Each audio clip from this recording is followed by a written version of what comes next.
Les grands entretiens de Storia Voce.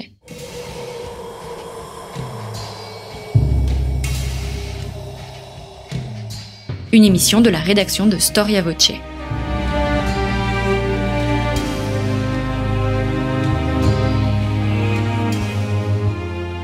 On retrouve Christophe Dickès.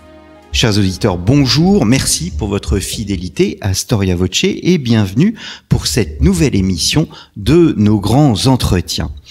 À la fin du XVIIe siècle, dans son dictionnaire universel contenant tout ce qui regarde la connoissance des peuples de l'Orient, Barthélemy d'Herbelot écrivait à l'entrée Roum, je cite, « C'est le nom que les Arabes et autres orientaux ont donné aux pays et aux peuples que les Romains et ensuite les Grecs et les Turcs ont soumis à leur obéissance. » Le mot, cependant, de Roum peut avoir une signification plus précise chez les Arabes et désigner un espace géographique plus ou moins restreint.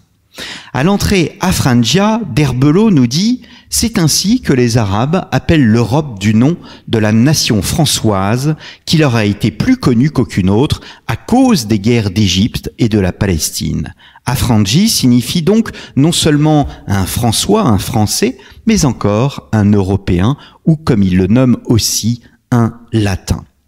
À lui seul, ce dictionnaire universel d'Herbelot sur le monde oriental prouve s'il en est la considération que les auteurs arabes anciens, et même plus précisément les géographes, portaient à l'égard de l'Europe. Storia Voce vous propose aujourd'hui de revenir aux origines des représentations. Comment le monde arabo-musulman voyait-il notre vieux continent? Mais avant tout, qui étaient ces auteurs, ces géographes qui, dès le deuxième quart du 7e siècle, pense le monde? Comment ce regard a-t-il évolué? S'est-il affiné ou au contraire perdu dans des généralités acquises? Pourquoi aussi représenter l'espace qui nous entoure? Y a-t-il des raisons, des motivations politiques ou bien est-ce simplement le fruit d'une volonté, celle de réunir des connaissances dans un cadre encyclopédique? C'est ce que nous allons voir avec Jean-Charles Dussène. Jean-Charles Dussène, bonjour. Bonjour. Merci d'avoir répondu à notre invitation. Vous venez de Bruxelles, mais vous enseignez également à l'École pratique des hautes études à Paris. Nous enregistrons cette émission dans les bâtiments de la Sorbonne. Vous êtes historien et philologue et vous avez écrit un livre, L'Europe et les géographes arabes du Moyen-Âge, un livre paru chez CNRS Éditions. Jean-Charles Dussène, une historiographie a longtemps cru que les Arabes dédaignaient l'Europe. Or, votre ouvrage montre exactement le contraire.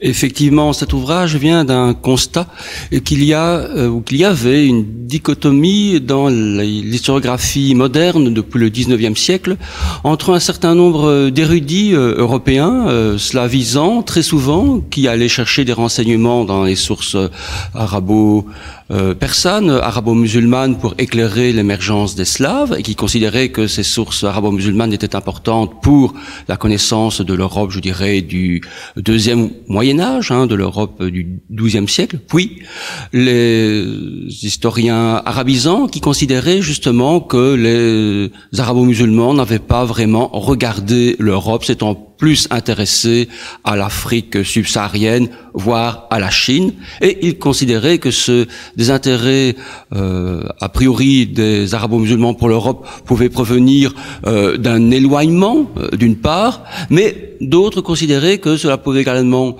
provenir d'un détachement intellectuel de la part de ces mêmes auteurs arabo-musulmans envers le monde latin chrétien. Mais quand on examine les textes, et ceci depuis que l'on en a de ces textes à contenu géographique, on se rend compte que dès la moitié du 8e siècle et certainement à partir du début du 9e siècle, on a une littérature à contenu géographique qui, de manière continuelle, mais avec, me semble-t-il, des dynamiques particulières, s'est penchée sur la périphérie du monde arabo-musulman, et également forcément l'Europe. Et c'est cette littérature que j'ai essayé de questionner sur la longue durée, donc depuis son émergence, dans les années 833, 850, jusqu'au tout début du XVIe siècle.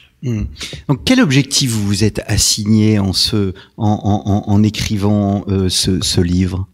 Mais peut-être que mon premier objectif était de voir parmi les deux branches de l'historiographie laquelle avait raison, mais connaissant un peu ces textes à contenu géographique, je me disais bien que ceux qui pensaient que les géographes arabes avaient discuté de l'Europe avaient peut-être plus raison que les autres. Mais comme il y avait un certain nombre de textes qui étaient peu connus, voire inédits, pour ne pas dire tout à fait inconnus, je me suis dit qu'il serait intéressant de les analyser dans deux perspectives. Peut-être d'une part pour voir si effectivement pour les époques, je dirais, carolingiennes ou ottoniennes, pour utiliser un vocabulaire que nous connaissons avec la chronologie de l'histoire de l'Occident, ces textes même ne pouvaient pas donner des réponses positives, des informations réalistes, notamment pour ces territoires européens pour lesquels les sources latines ou byzantines sont muettes. Je pense à tous ces territoires de l'Eurasie, où les populations slaves, mais aussi finno-ougriennes, mais aussi hongroises et bulgares, se sont installées au nord du Danube, donc, et en Ukraine, pour utiliser un vocabulaire moderne, contemporain, et pour lesquels les sources latines, bien, ne sont pas très riches pour le Haut Moyen-Âge, alors que, justement, les textes arabes existent. Donc, ma première perspective a été de voir si ces textes arabes ne pouvaient pas donner des informations de qualité, d'un point de vue, je dirais, ethnologique. Et ma deuxième question a été de voir si ces textes, sur le temps long, n'avaient pas évolué, s'ils n'étaient pas passés simplement de l'enregistrement de ces curiosités ethnographiques vers une volonté de compréhension différente. Encyclopédique. Ou bien était-il resté jusqu'au XVIe siècle simplement à l'enregistrement de ces réalités, voire à leur répétition.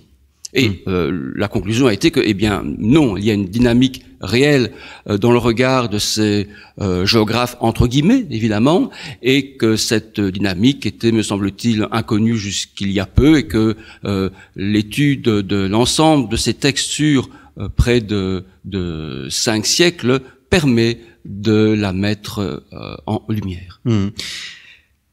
J'ai utilisé à dessein dans mon introduction le terme arabo-musulman. On peut associer ces deux termes dans le cadre de votre étude ? La question est vicieuse. Et je dirais que la terminologie francophone actuelle est héritière, je dirais, d'une école orientaliste qui remonte au XIXe siècle et qui, je dirais, utilise un terme qui n'est pas faux, mais qui biaise un petit peu la signification de ces deux termes. On peut dire que c'est une littérature qui est arabe parce que j'ai choisi essentiellement des textes qui sont écrits en arabe. Mais tous ces auteurs ne sont pas des musulmans et on a des auteurs arabes chrétiens ou des textes arabes chrétiens anonyme. Et par ailleurs, le terme de musulman m'a permis également d'englober un peu la littérature de langue persane qui émerge à partir du début du XIe siècle et qui, d'abord, à la remorque des textes arabes, ces textes vont développer une vision géographique, mais ensuite, à partir du XIIIe et XIVe siècle, on a des auteurs persanophones sous les Mongols qui vont développer une littérature géographique en persan, mais qui, par la force des choses, ne sont pas arabes et sont musulmans. Mais ceci dit, et c'est une découverte, ce fut une découverte pour moi, l'aspect musulman est quasiment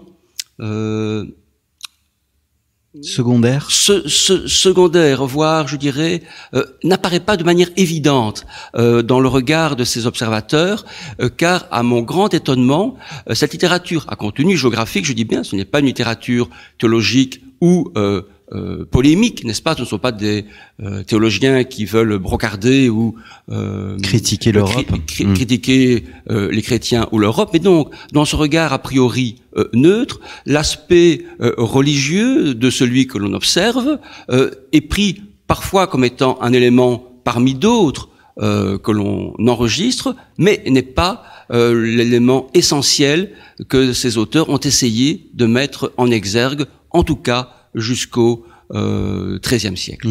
Alors, au-delà de cette terminologie d'arabo-musulman, il y a cet espace territorial que l'on qualifie, enfin que l'on nomme de Dar al-Islam. Est-ce que c'est une notion simplement juridique ou au contraire véritablement une réalité dans les esprits des contemporains, c'est une notion... de ces géographes en l'occurrence?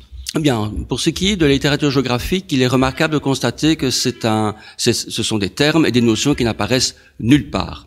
Et effectivement, la notion de Dar al-Islam, de domaine de l'islam, de maison de l'islam, pour le traduire littéralement, que l'on oppose au domaine de la guerre, au Dar al-Harb, sont des notions qui sont issues de la réflexion juridique des juristes musulmans qui ont pensé le droit de la guerre. Mais c'est les orientalistes européens qui, à la fin du XIXe siècle, ont territorialisé cette notion juridique et qui, à sa naissance, était purement une notion intellectuelle pour la réflexion juridique et n'avait aucunement de visée territoriale. En revanche, dans les textes géographiques, on rencontre bien le terme de mamlakat al-Islam, que l'on peut traduire par empire de l'islam, et qui, lui, désigne les territoires où l'islam est souverain comme religion majoritaire, et qui, à l'époque où l'expression apparaît, ce territoire est pensé comme étant idéalement unifié et centralisé sous la figure d'un souverain, je dirais, qui a un statut bien particulier, c'est le calife, mais qui, je dirais, pourrait être mieux apprécié, peut-être rapproché dans son rôle de calife et d'imam de ce que l'empereur byzantin pouvait être, et non pas ce que l'empereur d'Occident ou le pape ont été par la suite. Alors, venons-en à la géographie en elle-même. Est-ce que il s'agit à l'époque, vous utilisiez le terme de entre guillemets tout à l'heure, est-ce qu'il s'agit d'une science à part entière ou d'une science qui se construit, qui se développe? Effectivement, le terme de géographia en langue arabe n'apparaît que tardivement, à partir du XIIe siècle, et on n'a pas de conceptualisation dans l'histoire des sciences ou dans les classifications des sciences de l'époque de la géographie. Ce n'est pas une connaissance considérée comme étant autonome. Mais on a des textes à contenu géographique et on se rend compte que cette littérature à contenu géographique émerge à la croisée de deux influences, si on veut, en tout cas d'une influence d'abord grecque, c'est la traduction ou l'adaptation plus précisément de la géographie de Ptolémée qui va réellement donner le cadre mental, la géographie mentale qui sera celle qui prédominera durant toute la période qui nous concerne pour que les arabo-musulmans puissent se placer sur l'écumène et placer leurs voisins sur l'ensemble des terres émergées. Mais au-delà de cet héritage, il y a manifestement la nécessité qu'a eu l'empire musulman, d'un point de vue, je dirais, administratif, de connaître ces régions spécifiques pour pouvoir en tirer un revenu réfléchi, d'un point de vue simplement pratique et réaliste. Et forcément, si on connaît ces territoires, on finit également par s'intéresser à ses voisins, qui dans certains cas étaient soit des puissances au pouvoir avec lesquelles on pouvait commercer, soit pour certains d'entre eux, et notamment l'Empire byzantin, était un adversaire, voire un ennemi régulier pour ce qui est de l'époque abbasside. Vous parliez de Ptolémée, il y a donc une influence grecque sur le monde arabe, elle ne se cantonne pas à Ptolémée, vous parlez aussi d'Hippocrate? Oui, effectivement, mais avec une nuance à apporter. Lorsqu'on lorsque l'on dit ou lorsqu'on laisse entendre que la géographie grecque a influencé la géographie arabe, il faut bien garder en mémoire que les géographes descriptifs, je pense par exemple à Strabon, n'ont jamais été traduits et étaient donc inconnus. Et donc, qu'est-ce qui est passé de l'héritage grec géographique dans le monde arabe? Ce sont tout d'abord cette cartographie ou cette image du monde qui est passée par Ptolémée, et ensuite des notions de déterminisme géographique, qui, eux, ne sont pas passés paradoxalement par des géographes, mais par une littérature à contenu médical.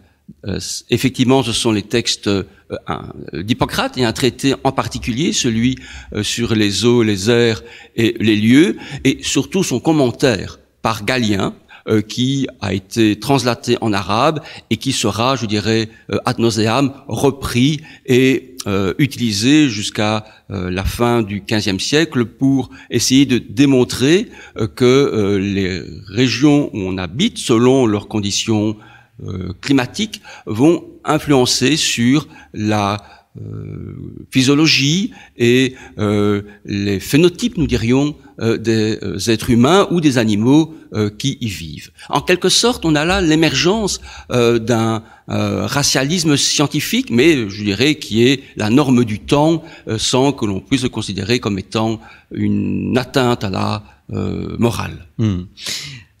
Sources grecques, mais j'étais surpris de voir aussi des sources latines, au nom desquelles se trouve un certain Isidore de Séville, ce qui n'est pas rien. On est au VIe siècle. Hein. C'est un contemporain de Grégoire le Grand, si mes souvenirs sont bons.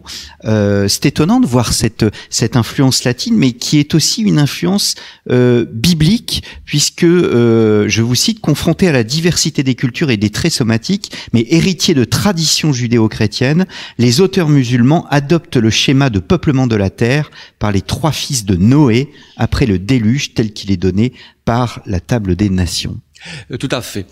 Pour en revenir aux sources latines, effectivement, on les ignore parfois, mais je dirais qu'elles sont beaucoup moins nombreuses que les sources grecques, et au demeurant, elles ne sont pas passées par des traductions qui ont eu lieu à Bagdad, mais elles sont passées par l'Andalous, par l'Espagne musulmane, et elles ont été passées en arabe un peu plus tard que ne le furent les textes grecs. On est là sans doute, parce que les choses sont moins précisées, je dirais, dans la littérature, on est là sans doute dans le courant du Xe siècle, où on a des auteurs ibériques qui manifestement ont accès aux textes latins, Orose notamment, mais aussi et en particulier Isidore, qui est un grand encyclopédiste qui fait la jonction, comme vous l'avez dit, entre la fin de l'Antiquité et le début du Moyen-Âge, et on voit que manifestement les 2 livres géographiques de Isidore ont été traduits en arabe, mais ont surtout influencé les auteurs qui ont travaillé en andalous. Et ce n'est que tardivement,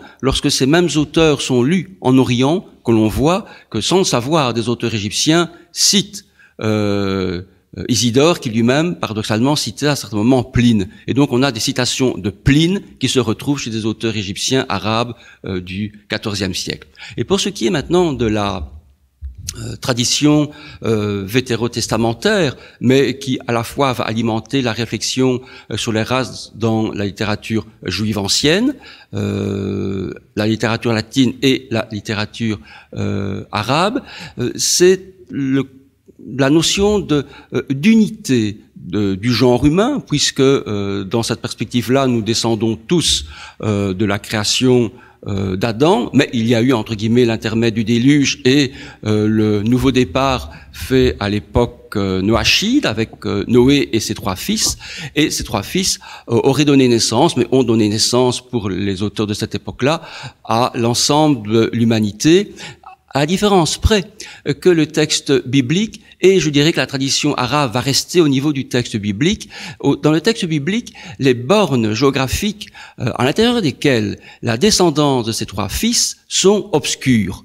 Je vous renvoie au texte de la table des nations. On a là des toponymes, voire des noms de rivières, mais qui ne nous disent plus rien. Et effectivement, on a un texte apocryphe pour la tradition chrétienne, un texte apocryphe juif, mais écrit en grec, le livre des Jubilés, où on voit bien que là, un auteur va repenser cet éparpillement d'humanité, mais en lui donnant des bornes issues des connaissances grecques du IIe siècle avant Jésus-Christ. Et cette tradition va passer dans les milieux juifs médiévaux ainsi que dans les milieux latins. De sorte que, dans la tradition arabe, on voit bien que lorsque les auteurs au Xe siècle ont rencontré de nouvelles populations, comme les Hongrois, les Bulgares ou les Turcs, ils ont parfois eu des difficultés à les raccrocher à l'un ou l'autre des fils de Noé,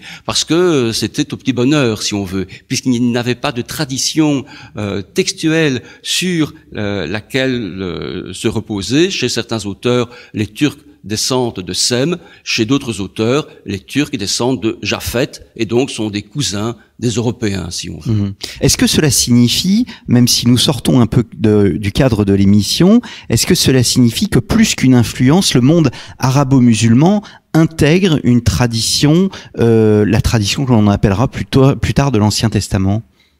Dans une certaine mesure, tout à fait, parce que c'est une tradition qui s'appuie sur la même, je dirais, préhistoire en quelque sorte, puisque la tradition musulmane est une tradition qui est aussi abrahamique. Donc la geste, entre guillemets, des prophètes ou des patriarches est également considérée comme étant autoritative, bien que d'un point de vue, je dirais, d'histoire de la prophétie, les patriarches n'ont pas été considérés de la même manière dans les deux traditions. Mais je dirais que d'une manière générale, tout à fait, cet héritage-là est parfaitement assumé et utilisé par la suite. Mais d'un point de vue islamologique pur, il y a des divergences, évidemment, par rapport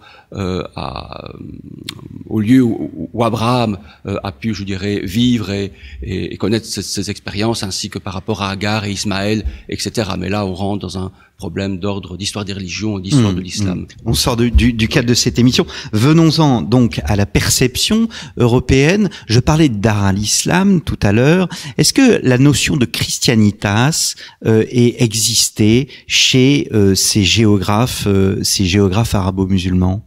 Dans un premier temps, pas du tout.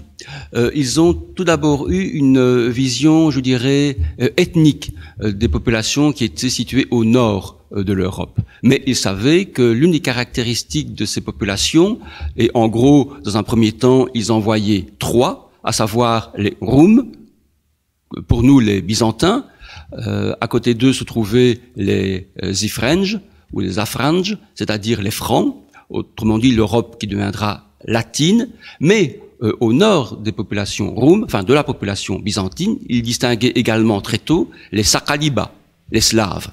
Mais ils savaient bien que si les Roums étaient chrétiens, les Latins l'étaient sans doute, mais les Slaves ne l'étaient pas. Et on a des descriptions des religions que nous appelons païennes, slaves et hongroises, qui sont d'ordre ethnographique. Et donc les auteurs arabo-musulmans du sud de la Méditerranée ou du Proche-Orient voyaient bien ces distinctions ethniques. Parfois, ils les confondaient, faisant des Bulgares, des Slaves, mais bon, à l'heure actuelle, même si on interroge quelqu'un en rue, même de cultiver, si on lui demande ce qu'est exactement un Bulgare, les choses ne seront peut-être pas, d'un point de vue ethnique évidemment, les choses ne seront peut-être pas claires. Et donc, il y a cette différenciation ethnique qui est évidente, et ils le savent, ils le disent, que ces populations parlent des langues différentes, ont des gouvernements différents, et ont des religions différentes.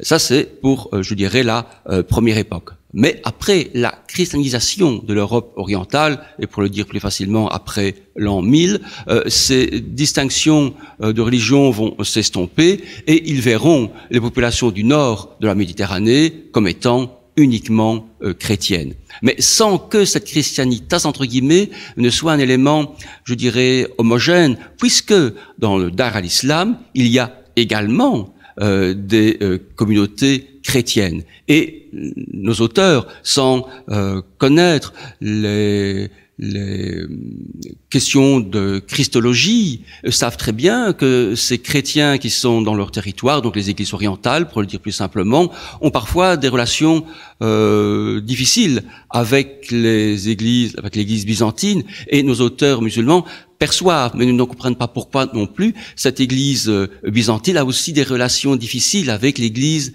latine. Pourtant, à la première période, vous montrez bien que Rome et Constantinople sont confondus. Oui, effectivement. Cette confusion se retrouve également, ne l'oublions pas, dans les textes, en tout cas dans un texte syriaque. Et ensuite dans un texte arabe chrétien, ce qui nous montre que cette confusion ne viendrait pas d'une altérité confessionnelle, mais peut-être d'un éloignement. Et ceci dit, cette confusion provient également, je dirais, des fondateurs de Constantinople, si vous voulez être méchants, qu'ils l'ont considéré comme étant une seconde Rome. Et donc, dans les textes, on a cette double identification, ou bien cette filiation historique byzantine qui va venir perturber la compréhension de nos auteurs. Mais c'est vrai que dans les textes, pour ceux qui n'y sont pas allés, car on a des auteurs qui sont allés à Rome, en Italie, et qui savent très bien qu'ils ne sont pas dans un milieu hellénistique, hormis pour ces auteurs, sans doute on a la certitude qu'un voyageur y est passé au milieu du Xe siècle, où on a également un commerçant, un marchand, un marin qui manifestement échoue au port d'Ostie, ou en tout cas à l'entrée du Tibre, et avec ses camarades remonte jusqu'à Rome et nous donne la première description, je dirais, topographique de Rome. Mais effectivement, dans les autres textes, on a une confusion constante entre les bâtiments de Constantinople et les bâtiments supposés être à Rome, capitale de l'Italie. Alors il y a une description, et on appellerait ça un peu du lyrisme, parce que vous citez tout un passage où Rome est présentée avec ses églises, avec ses palais, et dans une église il y a 1200 colonnes de marbre miroitant, 1200 grandes portes de cuivre jaune et 40 portes d'or, 1000 nefs dont la longueur est de 428 coudées pour une largeur de 40 coudées, etc., etc. Il y a une église où on retrouve 10 000 calices, 10 000 éventails d'or. Il y a une bibliothèque où on dénombre 10 000 livres, un autre endroit où on dénombre plus de 20 000 encensoirs. On est dans une sorte d'extrapolation de lyrisme qui ne sent pas le vécu, bien évidemment, mais qui correspond à un imaginaire de l'époque. Certainement, on est là dans des nombres qui sont hyperboliques et qui dénotent surtout l'émerveillement ou la merveille. Mais il ne faut pas oublier que dans le Liber Pontificalis, nous retrouvons également des énumérations aussi improbables et hyperboliques pour dénoter la richesse de certaines églises romaines ou la richesse d'un certain nombre de dons que des empereurs ont pu faire à certaines églises romaines. Mais effectivement, la Rome de l'Italie, notre Rome si on veut, est vue parfois et beaucoup plus que Constantinople comme étant un lieu d'émerveillement, parce que sans doute elle sortait des territoires que l'on pouvait visiter. Alors que très tôt, on a des ambassadeurs, en tout cas des envoyés officiels ou des marchands, voire des prisonniers qui restent longtemps à Constantinople et qui en reviennent et qui parlent de ce qu'ils ont vu. Et on peut, avec plus de certitude, identifier les bâtiments de Constantinople décrits dans les sources arabes, qu'identifient les bâtiments, je dirais, romains, qui parfois sont relativement ambigus, puisqu'on a des hyperboles dans les dimensions, dans les matériaux qui les constituent, et on voit bien que l'auteur a surtout voulu épater son auditoire plutôt que lui donner une information réaliste. Alors Constantinople précisément, ce qui m'a étonné dans votre livre, c'est de voir que assez tôt Constantinople devient un symbole eschatologique. Il faut s'emparer de Constantinople, ce qui pourrait marquer comme la fin des temps. Dans un premier temps, les Omeyyades ont tenté, donc la première dynastie musulmane, on est là dans le courant la deuxième moitié du 7e siècle, mais ont tenté réellement de s'emparer de Constantinople, sans doute à 3 reprises. Mais le sort des armes leur a été, je dirais, malheureux, et les Byzantins ont utilisé une invention pyrotechnique, le feu grégeois, le feu grec, un mélange de naphte pour brûler, incendier les navires qui essayaient de faire le siège de Constantinople. Et donc, cette ville, capitale de l'Empire, qui était le concurrent et le voisin, littéralement, de l'Empire musulman, deviendra la ville par excellence à conquérir, et dans mesure où elle ne l'a jamais été, ça deviendra un signe parmi ceux qui vont annoncer la fin des temps et en quelque sorte une forme de parousie, puisque parmi les signes qui précèdent, je dirais, le jugement dernier, on a parfois dans certaines traditions la prise de Constantinople. Mais de manière, je dirais, imagée, Constantinople sera également, du point de vue musulman,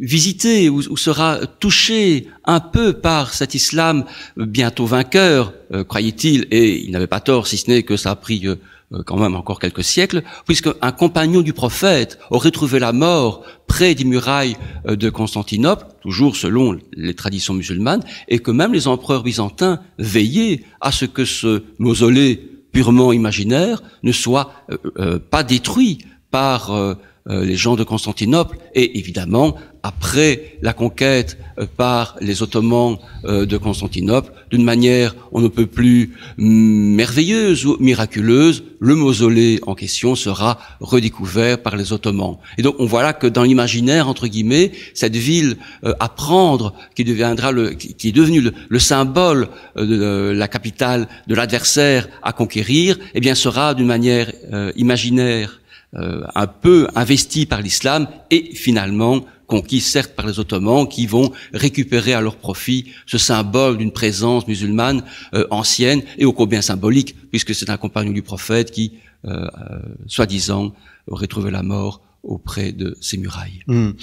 Alors bien évidemment, les représentations sont importantes dans votre livre, les fameuses cartes qui sont au début sommaires. Quand est-ce qu'on commence à voir apparaître la première cartographie des espaces? C'est ici aussi que Ptolémée va jouer un rôle prépondérant.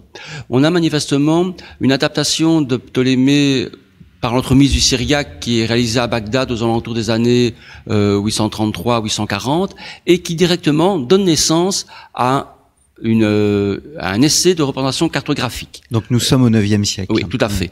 Et cet essai va être ce qui va former l'imaginaire mental, la géographie mentale, pardon, de nos auteurs, avec des adaptations, notamment pour l'océan Indien, qui sera beaucoup mieux connu que ce que les Grecs pouvaient connaître, de même pour la Méditerranée.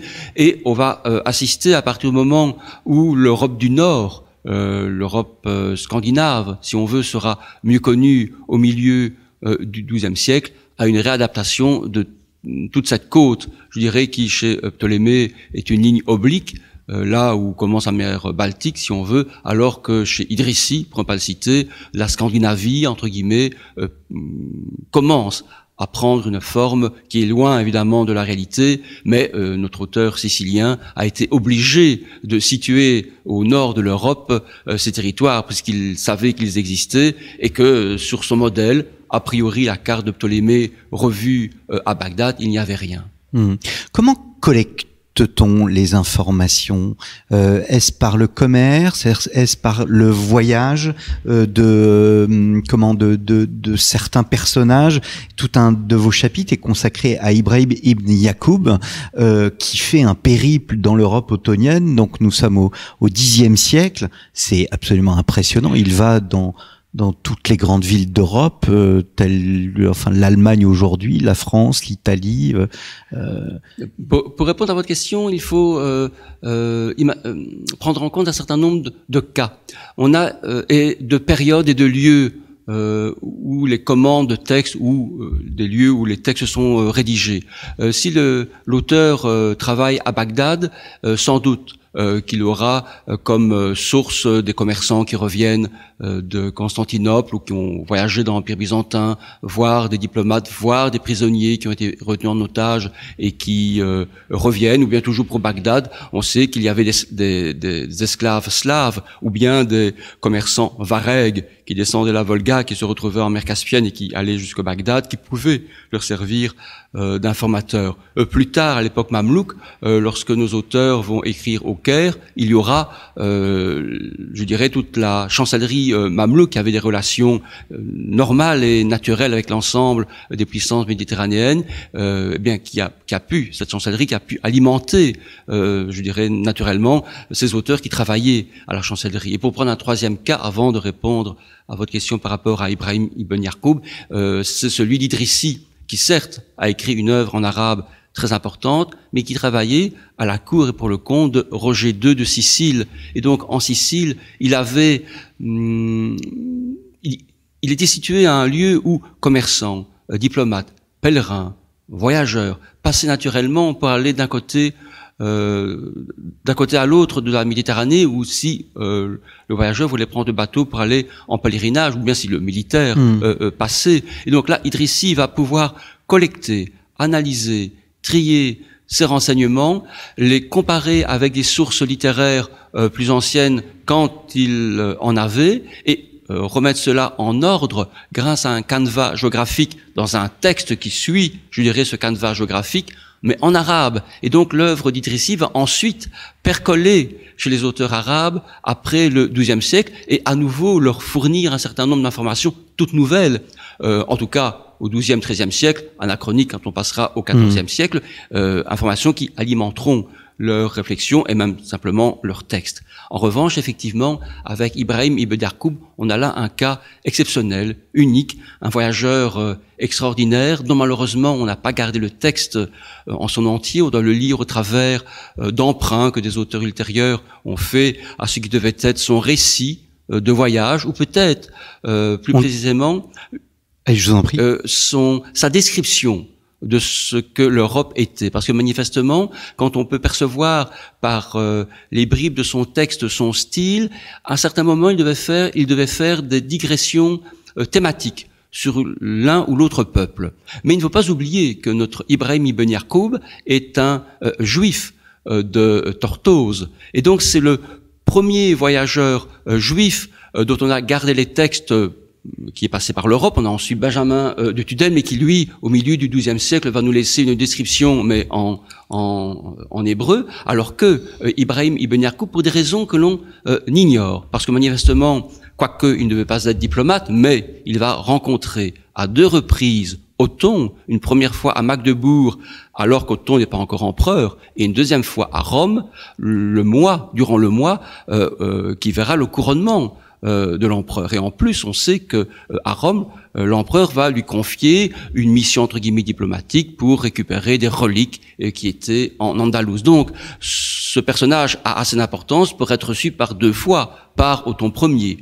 Mais par ailleurs, on se rend compte que pour un diplomate, il fait des zigzags en Europe et ne va pas directement auprès du souverain auprès duquel il aurait été envoyé, car effectivement, il va remonter depuis Tortose, depuis l'Espagne si on veut, toute la côte atlantique. Il va nous laisser la première description de Bordeaux en arabe, ainsi qu'une description de Dax, de Saintes, de Tours, de Noirmoutier, de Saint-Malo. Sans doute le long de l'Atlantique, il va nous donner une description relativement précise et qu'on peut comparer avec les sources latines de la pêche à la baleine dans les mers d'Irlande. Il va sortir sans doute par la mer des territoires de la Francie, entre guillemets, pour arriver dans la Hollande actuelle, pour reprendre pied à Utrecht, et sans doute en hiver, tout cela parce qu'il nous parle d'un certain nombre de comportements des autochtones confrontés au froid. Et depuis Utrecht, il va rentrer dans l'Empire en passant par Soest, par Paderborn, donc en faisant la route du sel, littéralement. Et à Soest, il est le premier auteur à nous donner la description du fonctionnement des salines, n'est-ce pas? Il va donc arriver à Magdebourg, il va rester quelque temps au nord de l'Allemagne, mais il va même sortir de l'Empire et aller au sud du Danemark actuel, dans un port, celui de Etebou, un port important où les Vikings venaient commercer avec les populations qui, plus au sud, étaient soit des Slaves, ceux de Poméranie, ou bien avec les commerçants qui pouvaient venir de l'Empire. Et là, manifestement, il a eu une mauvaise expérience parce qu'il nous dit que certes, il y a quelques chrétiens, mais il y a aussi surtout des païens et qui ont des rites qui font beaucoup de bruit. Ils ont des chants, mais il compare ces chants à des aboiements de chiens. Donc manifestement, il n'a pas été sensible à ces rites religieux. Mais en plus, ensuite, il revient dans l'Empire. Il va descendre l'Elbe. Il va se retrouver à Halle, où il va également décrire les mines de sel aux mains de commerçants juifs. Il va alors passer en Bohême. Et il va être le premier à nous donner une description de ce qui deviendra Prague. Mais le toponyme de Prague apparaît dans son texte. Et c'est sans doute en Bohême qu'il va prendre des informations sur le souverain de la future Pologne, celui qui deviendra le duc Mieszko de Cracovie. Et c'est dans ce texte arabe, écrit par un juif de Tortosa, que l'on a la toute première occurrence du toponyme de Cracovie. Il va alors rentrer dans l'Empire, se diriger vers Mayence, rester un peu sur le Rhin, nous décrire le commerce oriental qui arrivait à Mayence, sans doute par entremise de Hongrois, voire de Slaves si on est un peu plus à l'est. Et de Mayence, il va redescendre vers l'Italie. Mais, contrairement à ce que nous ferions, il ne va pas passer par l'ouest des Pyrénées, mais il va passer par Augsbourg. Et ensuite, il va arriver en Carinthie et par le Frioul, par Aquilée, il va se retrouver au nord de l'Italie pour descendre vers Rome, mais il ne va pas aller directement à Rome. Un détail, à Aquilée, et c'est la première fois dans son texte que l'on perçoit qu'il est juif. En effet, si partout ailleurs il va parfois mentionner des commerçants juifs, c'est à Aquilée qu'il fera une réflexion que seul, je pense, un juif au Moyen-Âge, en tout cas au Xe siècle, pouvait faire. Il va comparer la situation de ses coreligionnaires à Aquilée en disant qu'ils sont moins bien traités qu'un esclave, que des esclaves. Et manifestement, je ne pense pas, et je ne veux pas faire ici de procès d'intention, un auteur chrétien du Xe siècle aurait sans doute vu la situation, mais n'aurait rien dit. Un auteur musulman aurait constaté la situation, mais n'aurait rien dit. Sans doute qu'il a ressenti là une communauté, je dirais, de culture et de religion, mais un traitement manifestement différent.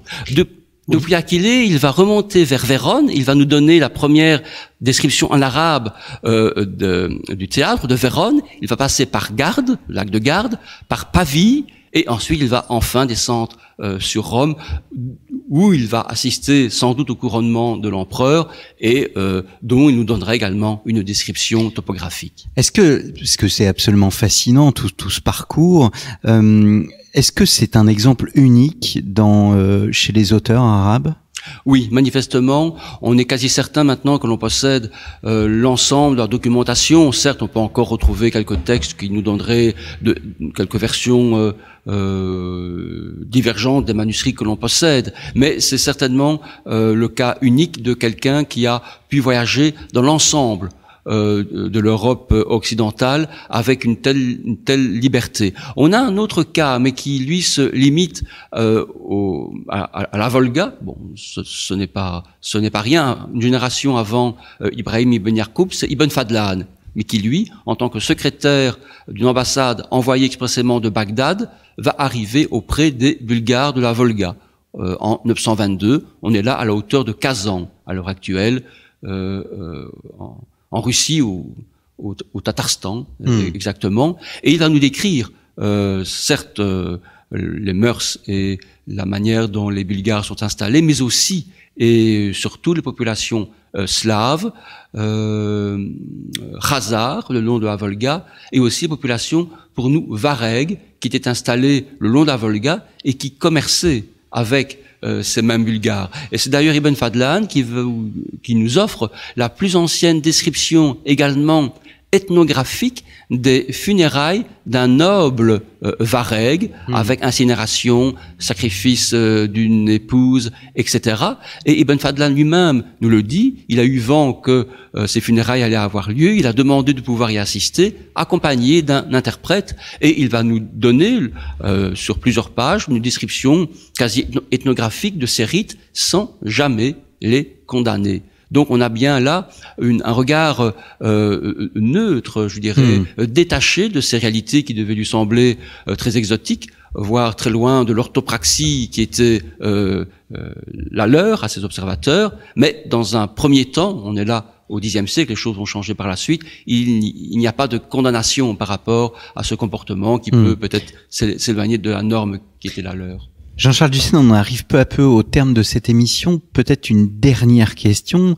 Est-ce que, et on le voit bien à travers cet exemple, est-ce que on assiste tardivement à une sorte de ce qu'on appellerait un échange culturel de connaissances entre le monde arabo-musulman et cette grande terre telle qu'elle est qualifiée, qu'est l'Europe? On ne peut pas parler d'échange, car même dans le monde scientifique que je mets entre guillemets, même dans le monde de ces auteurs, de ces géographes. Tout à fait, parce que si échange il y a eu, ce furent des échanges scientifiques, par la traduction à Bagdad, dans le courant du 8e et du 9e siècle. Mais par la suite, les auteurs qui sont les nôtres observent, mais ne vont pas interroger directement un ressortissant de ces États qui leur font face, et c'est plutôt de manière indirecte qu'ils obtiennent des informations. Et d'un autre côté, les auteurs occidentaux sont nullement curieux jusqu'au XIIe siècle des réalités orientales. Au mieux, pour les auteurs carolingiens, ce sont des Saracènes, et ces Sarakénous ne sont même pas désignés comme étant musulmans. Ce sont des Saracènes qui sont des conquérants et des ennemis qui n'ont pas la même religion, mais il n'y a pas cette curiosité par rapport à l'autre. Mais ce qu'il faut garder à l'esprit, c'est que au-delà de cette curiosité ethnographique et ethnique qui est prédominante au Xe siècle, jusqu'au Xe siècle, on va assister au XIIe siècle à une approche beaucoup plus urbanisée, entre guillemets, de l'Europe, sans doute, et grâce à l'œuvre d'Al-Idrissi, et surtout la toute grande nouveauté, ce sera au XIVe siècle, à la chancellerie mamelouk, lorsqu'un regard réellement géopolitique va se faire jour au sein de la chancellerie, où là, ce ne seront plus des puissances économiques qui seront vues de l'autre côté de la Méditerranée, mais aussi des puissances militaires. Et à la chancellerie, les secrétaires, notamment Aloumari, va tâcher d'essayer de jauger ces différentes puissances par rapport, certes, à leur potentiel économique, mais aussi par rapport à leur potentiel militaire, pour utiliser un terme moderne, potentiel militaire de projection, en distinguant les nations, ou en tout cas les cités italiennes qui possédaient des flottes, de celles qui n'en possédaient pas, des nations qui avaient des cavaleries, une cavalerie importante, de celles qui n'en avaient pas, parce que manifestement, vu depuis le Caire, les éléments ont bougé en Méditerranée pour ce qui est de l'ordre des puissances militaires, des influences que certains États pouvaient avoir vers le sud de la Méditerranée. Et là, sans doute que les croisades, qui sont certes loin derrière ces auteurs-là, mais qui restent dans leur mémoire, ont dû jouer un rôle dans cette recalibrage d'une vision qui ne sera plus ethnique et pas uniquement économique, mais aussi politique, voire géopolitique. Merci beaucoup, Jean-Charles Dussène, d'être venu à ce micro. L'Europe et les géographes arabes du Moyen-Âge, un livre paru aux éditions du CNRS. Je remercie tous les auditeurs, je les remercie pour leur fidélité. N'hésitez pas à nous soutenir. Pour ce faire, rendez-vous dans la rubrique Soutenez-nous de notre page d'accueil, de notre site internet storiavoce.com. Merci et à très bientôt pour un nouveau numéro des Grands Entretiens.